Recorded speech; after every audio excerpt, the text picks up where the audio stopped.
Hi everyone, my name is Trisha Izamora and this is my science project. Filtering is a method used in separating liquid and solid using clothes. Now let me show you how to separate this water and sand using a filtering. We have here as container, water with sand, and baby towel.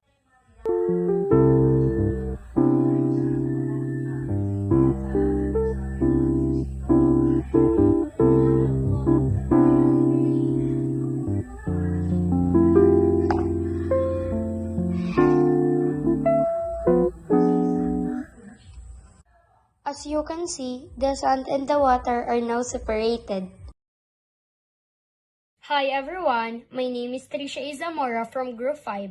Winnowing is a method used by farmers to separate grains from the husk. The basis of winnowing is that grains are heavier than the husk.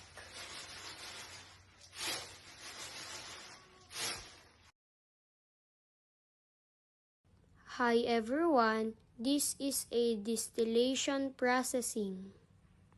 Distillation is a separation technique used to separate liquids with similar boiling points.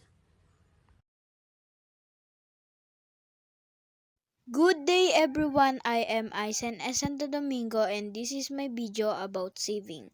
Sieving is a method where two or more components with different sizes are separated from a mixture based on the difference in their sizes. Now let me show you how to separate the sand and stones. First, we take the materials a strainer and a sand. Then we put the sand in the strainer and shake the strainer so that the materials separated.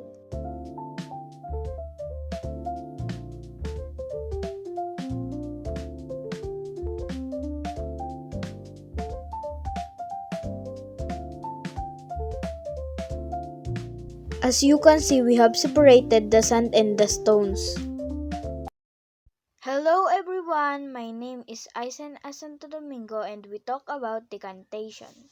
Decantation is a separation technique used to separate a liquid from solid sediments or from other liquid with different densities. Now let me show you how to separate this water and oil. First, we took the materials, a oil, water, and glass. Second, we add water to the glass and put little drops of oil.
Separating mixtures by hand picking. Hand picking is used to separate mixtures when one of the components is in small quantities.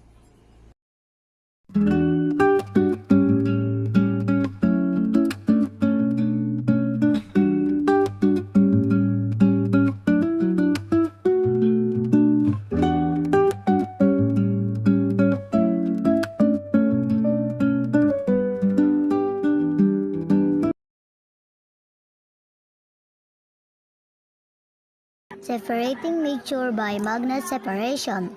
Magnet separation is the process of separating components of mixture by using a magnet to attract magnetic substances.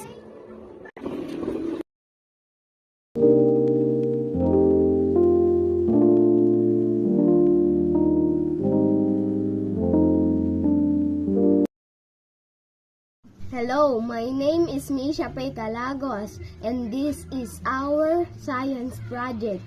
How to separate oil and water. Decantation. It can be done by simply pouring or scooping the less than dense substance. Mayroon po tayo ditong oil o mantika at mayroon din po tayong water o tubig.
Hello everyone, my name is Misha May Calaguas.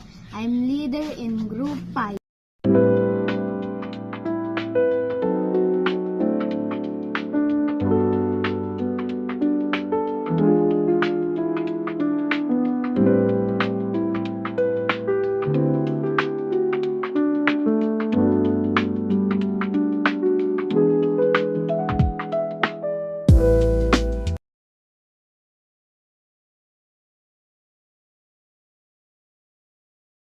My name is Pauline Bigagrel and this is my science project.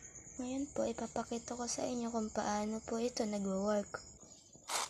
Una ay kuhanin muna natin ang mga materials. Asin, rice cooker, kutsara, at lagayan. Lagay natin ang tubig at asin sa lalagyanan at haluin natin ito. Kukuha tayo ng asin.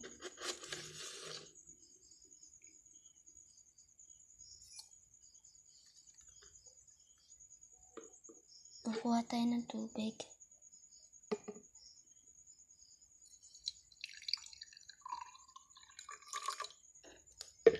At haluin natin ito.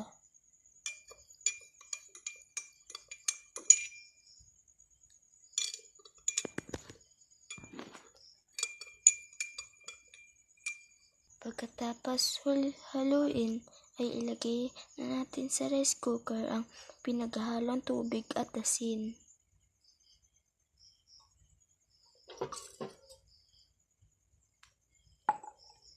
Pagkatapos natin ilagay sa rice cooker ay buksan ang kalan. Ating nabuksan na ang kalan. Hintayin muna natin itong kumulo.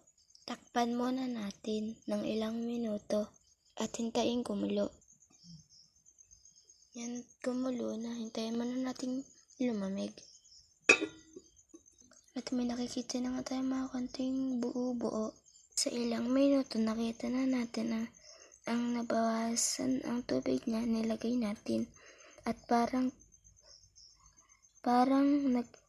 nagkakaroon na ng buo-buong asin.